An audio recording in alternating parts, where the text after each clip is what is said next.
Prépare-toi comme Marie.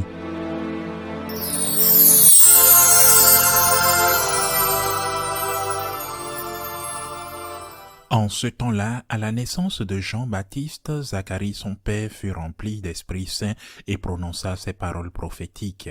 Béni soit le Seigneur, le Dieu d'Israël, qui visite et rachète son peuple. Il a fait surgir la force qui nous sauve dans la maison de David, son serviteur, comme il avait dit par la bouche des saints, par ses prophètes depuis les temps anciens. Salut qui nous rachète à l'ennemi, à la main de tous nos oppresseurs. Amour qu'il montre envers nos pères, mémoire de son alliance sainte, serment juré à notre père Abraham de nous rendre sans crainte, afin que, délivrés de la main des ennemis, nous le servions dans la justice et la sainteté en sa présence tout au long de nos jours. Toi aussi, petit enfant, tu seras appelé prophète du Très-Haut. Tu marcheras devant à la face du Seigneur et tu prépareras ses chemins pour donner à son peuple de connaître le salut par la rémission de ses péchés.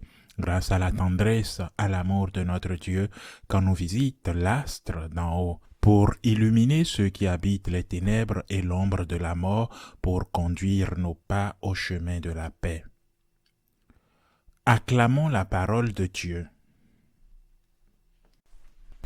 En ces jours qui précèdent Noël, aujourd'hui le 24, avec la messe de la vigile suivie de la messe de nuit, Noël commence véritablement, chers frères et sœurs. Je vous invite à contempler avec les yeux de votre âme et de votre imagination, bien sûr, ce qui s'est passé avant la naissance de notre Seigneur Jésus-Christ. L'arrivée de Marie, de Saint Joseph, à Bethléem, l'absence de place à l'auberge, l'inquiétude incompréhensible de Saint Joseph, le calme de la Vierge Marie, autant de grandes leçons à ne pas négliger, car il s'agissait de moments intenses et difficiles où chacun aurait pu s'effondrer et où, d'une manière particulière, la Vierge nous a enseigné tel un maître, comme cela ne devrait être autrement. Comment nous comporter face à des épreuves similaires, même si elles ne seront jamais tout à fait identiques? Aujourd'hui, je souhaite poursuivre cette réflexion en ces dernières heures de l'Avent, en imaginant un personnage non humain en l'occurrence. J'ai reçu une vidéo l'autre jour, une de ces courtes vidéos qui circulent sur Internet. On me l'a envoyée et je l'ai pas beaucoup aimée. C'est l'histoire de l'âne qui a porté la Vierge Marie, car enceinte de plusieurs mois, elle ne pouvait plus marcher, évidemment, de Nazareth à Bethléem. L'âne l'a conduite à Bethléem, et selon la tradition, il l'a ensuite accompagnée dans la grotte. Toujours selon la tradition, l'évangile n'en parle pas, bien sûr, mais la tradition dit qu'il y avait aussi une vache et un bœuf, un mulet et un bœuf, l'âne qui a porté la Vierge Marie et le bœuf.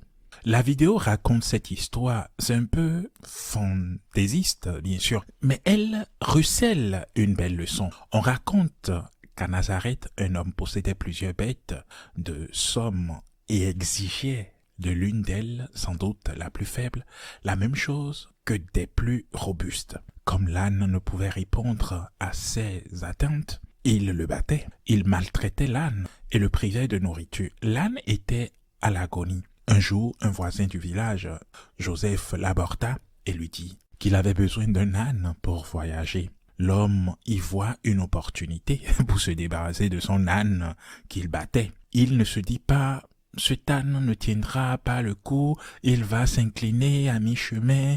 Il se dit plutôt « enfin, je vais me débarrasser de cet âne inutile ». Celui qui n'est pas aussi fort que les autres, bien sûr, et je vais le vendre à cet homme pour me faire de l'argent. Peu m'importe ce qui lui arrivera en cours de route. Bref, après avoir conclu un accord avec Joseph, lui expliquant qu'il lui accordait une forte réduction car ils étaient voisins, etc., ils vont l'âne à Saint-Joseph.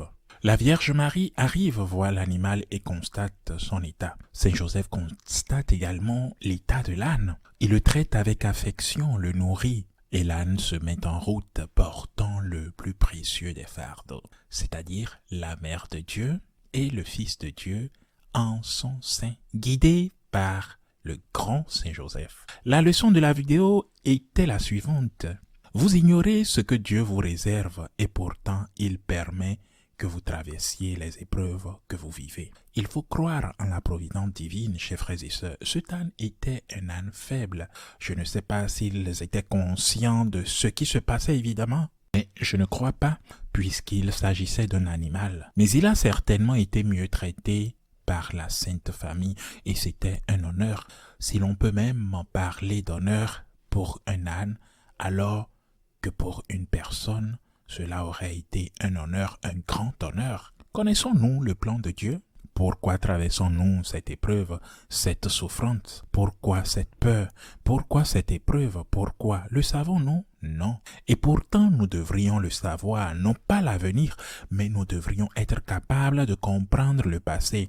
Car, à moins d'être très jeunes, nous avons un passé et nous savons que de cette épreuve et de celle-ci et encore de celle-là nous est né tant de bonnes choses, tant de bénédictions, et que si nous avions abandonné, si nous nous étions rebellés contre Dieu, si nous nous étions détournés de lui en disant « je n'en peux plus », ces bonnes choses, ces bénédictions ne se seraient jamais réalisées. Nous devons faire l'effort, à l'exemple de Marie et de Saint Joseph, de croire au dessein de Dieu, de croire à la divine providence, de croire que ce qui nous paraît aujourd'hui sans valeur, ce qui nous blesse aujourd'hui, ce qui nous fait souffrir aujourd'hui, nous le verrons peut-être demain d'un autre œil et comprendrons que Dieu a permis le mal parce qu'il veut que nous comprenions quelque chose, parce qu'il veut que nous nous préparions à quelque chose de bien plus supérieur. Mais cela n'est possible que si, au cœur même de cette douleur, voire des ténèbres, nous nous disons, ou disons à Dieu comme Marie, « Seigneur, j'ai confiance en toi ». Si nous avions été l'âne de la parabole, nous aurions béni chaque pas, portant Marie et Jésus avec nous. Nous aurions remercié Dieu pour les coups que nous avons reçus de ce maître, car sans cela, nous n'aurions pas été vendus à ceux qui nous ont aidés aujourd'hui. Et dans le cas de l'âne, c'est bien sûr la Vierge Marie et Saint Joseph, Marie, la Sainte Vierge Marie qui porte l'enfant. Cette petite famille qui aide l'âne, mais la chose la plus importante, c'est que ce petit groupe avec l'âne, ils ont quelque chose de merveilleux, c'est le Seigneur, le Sauveur du monde. Un dernier mot sur l'évangile d'aujourd'hui, qui est l'hymne de Benedictus, que nous récitons chaque jour au laude. Zacharie porte encore l'empreinte de l'Ancien Testament, et cela se voit, il parle du salut qui nous délivre de nos ennemis, de la main de ceux qui nous haïssent. Et peut-être pense-t-il aux Romains ou à nos autres voisins, nous ne savons pas. Mais cela ne signifiait certainement pas qu'il pensait à un Messie belliqueux et violent, non, pas du tout.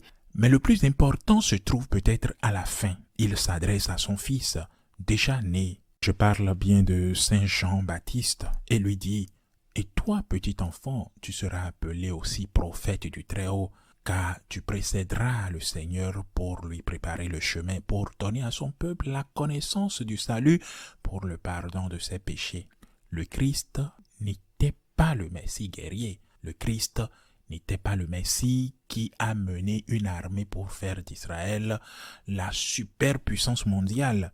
Le Christ est venu pardonner nos péchés, telle est sa mission, telle était sa mission, telle est et sera aussi longtemps que l'humanité existera la mission du Christ, nous sauver.